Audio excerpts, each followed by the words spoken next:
thank you banget udah mau visit ke channel ini, dan thank you banget udah ngikutin sampai part 3. Thank you banget nih udah mau nonton video-video dari Code File. Oke, sekarang kita di episode 3. Nah, episode 3 ini ada yang unik dan menarik gitu ya.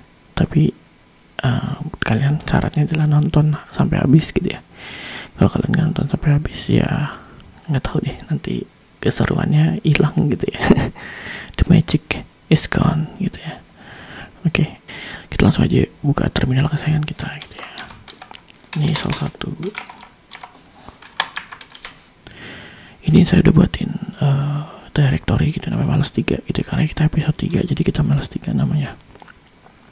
Oke, kita langsung bikin aja satu code Python gitu ya.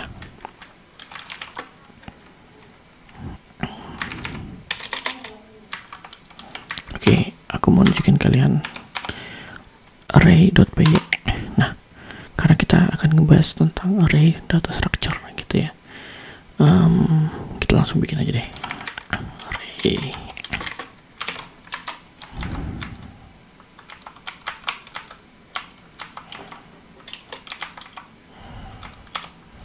Oke, nah kalian bisa sebut ini sebagai array atau list gitu ya. Nah, di array atau list ini udah hal yang biasa gitu di Python segala macam. Nah, sekarang pertanyaannya adalah gimana teman-teman ngelakuin search gitu kan. Katakanlah aku mau cari angka 6 gitu. Nah, biasanya paling mudahnya adalah teman-teman pasti ngelakuin ini. Misalnya kita bikin query sama dengan 6. Oke, kita for aja gini. Kemudian biasanya teman-teman langsung gini, if a dengan query gitu kan. Terus ini teman-teman bakal langsung bikin print ketemu gitu ya. Habis itu teman-teman break. Habis itu kalau nggak ketemu, biasanya teman-teman bikin begini nih.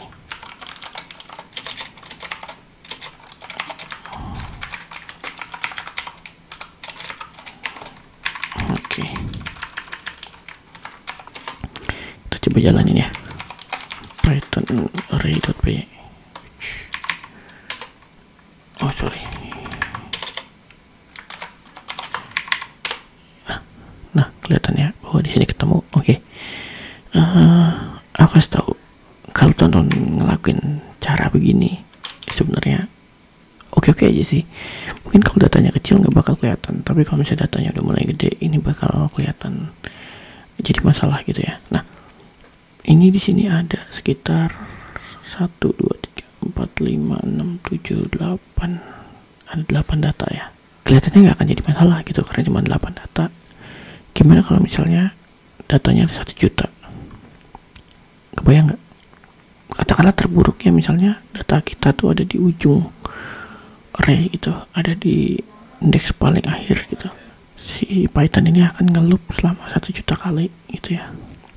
Dan inilah konsekuensi kalau kita pakai cara ini. Nah, cara ini dikenal sebagai linear search gitu ya. Linear search itu punya time complexity-nya itu ON gitu. Kita menghitung kompleks atau kerumitan dari satu kode gitu ya. Itu ada namanya big O notation. Big O notation atau notasi big O. Nah, notasi big O ini adalah notasi yang digunakan untuk menandakan bahwa case terburuk gitu, case terburuk dari algoritma yang dipakai itu seberapa gitu ya. Nah, big O ini menggunakan asymptotic notation gitu ya. Jadi maksudnya gimana? Contoh misalnya gini, ada n kuadrat gitu ya, n kuadrat tambah 10. Nah, karena kita tertarik sama n ya gitu ya, kita tertarik sama n, jadi ini plus 10 ini dibuang gitu. Jadi kita cuma tertarik sama atribut yang nempel sama si n gitu. Nah, gimana kalau data kita bertambah? Gimana kalau data kita bertumbuh? Misal dari 10 naik ke 1 juta, 1 juta naik ke 100 juta misalnya. Berarti untuk kasus terburuk, ingat Big O itu adalah kasus terburuk gitu. Nah berarti kalau misalnya data kita paling buruknya adalah ada di ujung array, berarti dia bakal ngeloop selama 100 juta. Bayangin gak teman-teman, 100 juta loop ini kan akan sangat-sangat tidak efisien ya. Sebagai pembanding gitu atau comparison, aku punya ini nih ada grafisnya di sini. Nah teman-teman bisa lihat nih,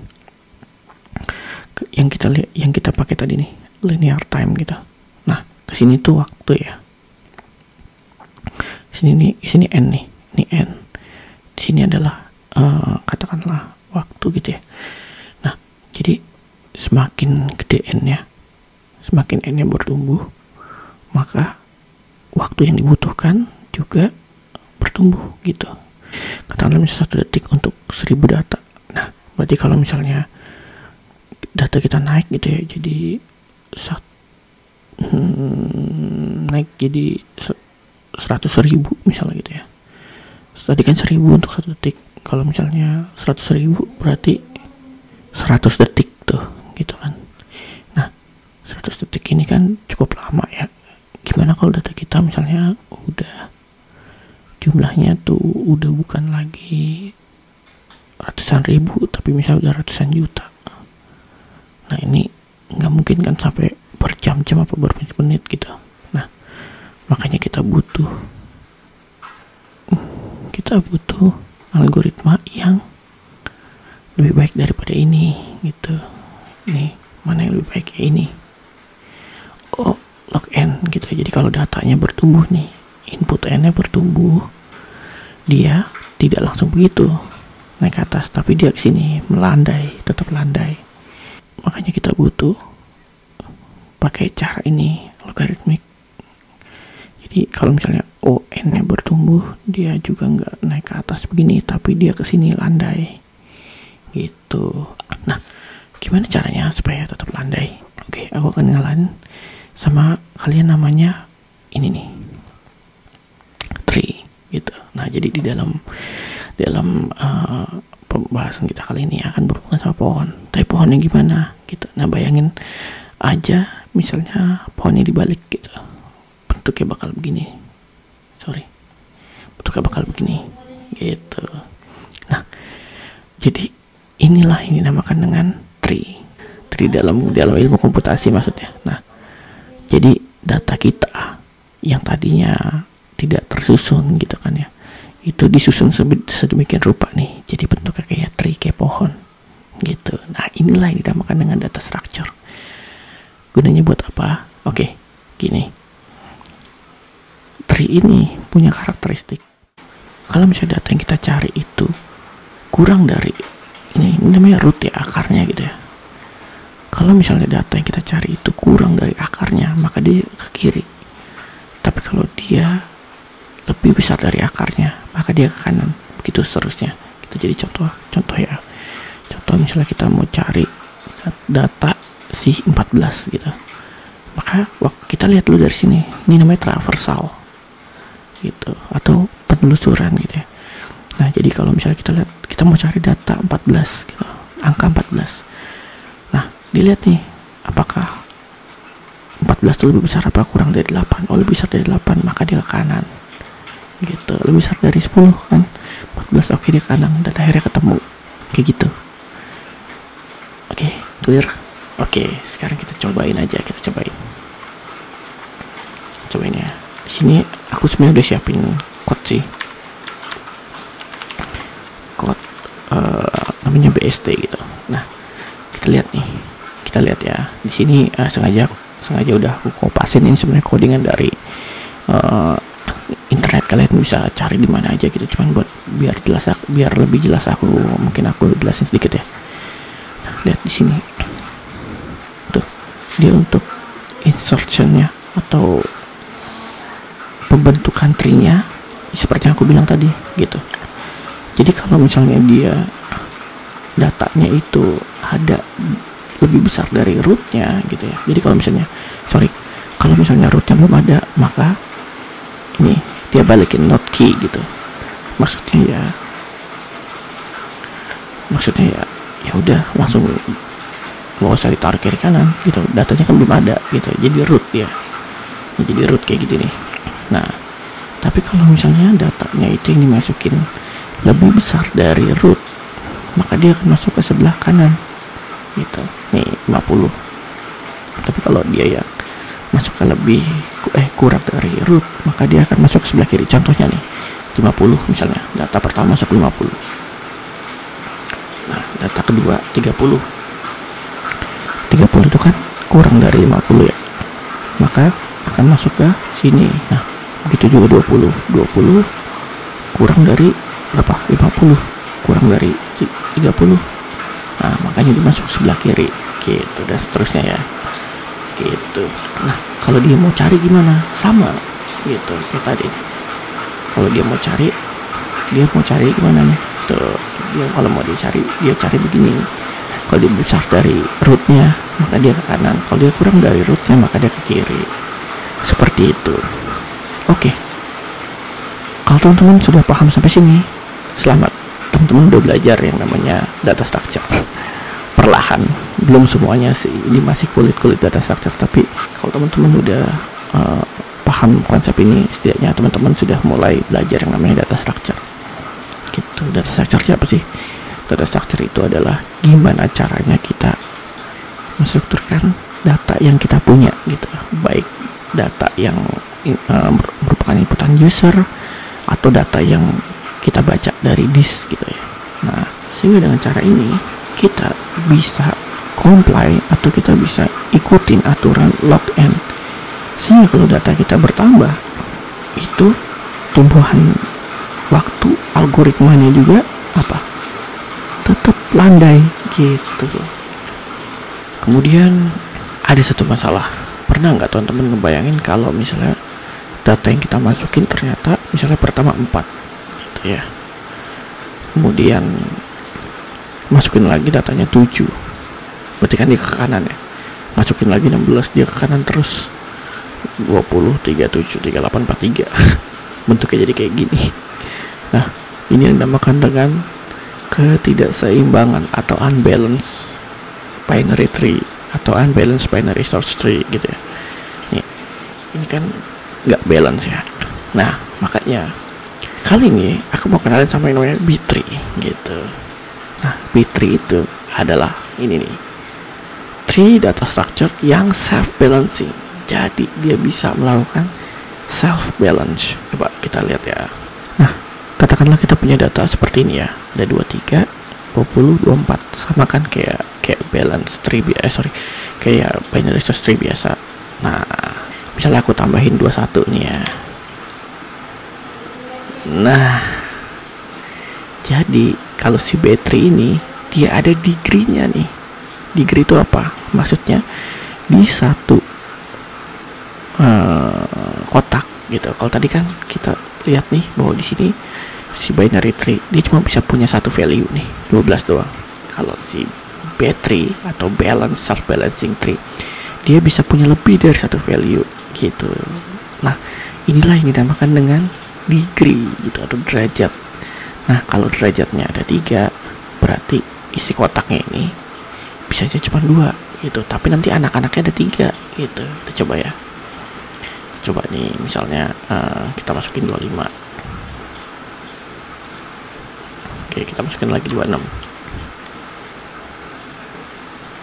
Nah tuh lihat ya bahwa dia isinya cuma 2 maksimal. Kalau tadi kan ada 26 dia akan kepecah gitu, tapi dia punya anaknya 3 gitu.